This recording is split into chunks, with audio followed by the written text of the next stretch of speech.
People of this world and those of the next. Chapter 22 of Al-Fusul Al-Ilmiyah Wal-Usul Al-Hikamiyah. Translated, Categories of Knowledge and Principles of Wisdom by Imam Al Haddad, a 17th century Syed and jurist from Yemen. People of this world and those of the next. And the people of this world, amongst the heedless and distracted, or those who mix good with evil acts, give their love to the people of the hereafter, those who possess knowledge and practice it, who are the saints and the virtuous. When they revere them and envy their obedience and attentiveness to Allah, high and majestic is He, they are doing well, and this is a sign of their ultimate happiness and success. It may even lead them to emulate those people of virtue, tread their path, perform the good works they do, and acquire their praiseworthy attribute. This does, in fact, frequently occur. We heard that a group of heedless and mixed-up people gathered one day and sent one of their ranks with 20 dirhams to buy fruits, perfumes, and other things to enliven their gathering. We went to the market and found everyone crowding around a watermelon, each eager to buy it. The reason being that Bishar ibn al-Haris, may Allah have mercy on him and grant people to benefit from him, had touched it with his hand. The man bought it for all the money that he carried and took it back to his companions. It had taken him a long time to return, so they asked him, You took so long a time, yet returned only with a watermelon. He replied, This watermelon possessed something wondrous. They asked what that might be, and he said, Bishar ibn Haris has touched it with his hand, and I competed for it and acquired it for all your money. They asked, And who might this Bishar be? A worshipper, he replied, who had obeyed Allah and was honored by him. Hearing this, they exclaimed to each other, If the man of obedience ends up being so honored by Allah in this world, and how will it be for him in the hereafter? They all repented and abandoned their frivolous and futile activities. This ended the tale relating to Bishar. Events like these are frequent occurrences for unaware and heedless people when they take to respecting and loving those possessed of taqwa and attentiveness to Allah. On the other hand, when people of the hereafter and of attentiveness give their love to the heedless and mixed-up people of the world, begin to appreciate them, find their condition pleasant, and envy their enjoyment of the world's passion and manifold pleasures, this indicates that their power of discernment is weakening, their resolution crumbling, and that they have little or no sincerity in their travelling towards Allah the Exalted and the hereafter.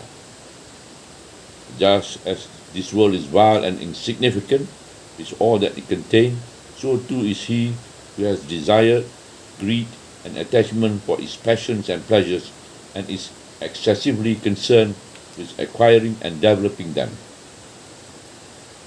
So, thus, when people of the hereafter enter a state in which they envy and respect a person of that description, they may end up even lowlier than he in degree and levels of ambition.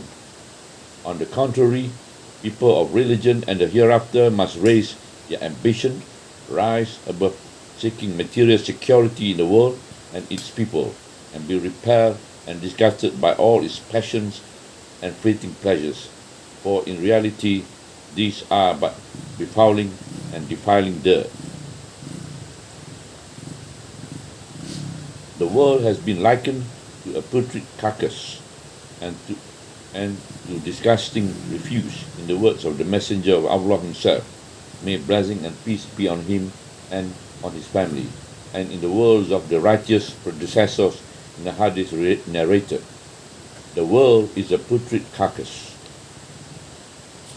In another narration from Hadad, may Allah's blessing and peace be on him, liken this to that filth which is expelled from the man's gut. While Al-Fudayl ibn Iyad, may Allah have mercy on him, said, were I to be told, take the world, it is licit, there will be no asking to account. I will still be as repelled by it as any of you is repelled by a carcass he passes by, and which he fears may render foul his clothes. Al-Jafi, may Allah have mercy on him, related in one of his books the story of the vizier who once went out with a magnificent escort, which so impressed a group of strangers that they kept inquiring who he was, until a woman by the roadside replied, how long will you guys keep asking, who is this, who is this, who is this? This is a creature who has fallen from the grace of Allah, Allah's watchful eye, and has been afflicted by Allah the Exalted with the state which you are now behold. On hearing what she said, the vizier returned to the king and asked to be relieved of his office. Then he went to Mecca, the ennoble place, as a repentant man, and there he remained until he died.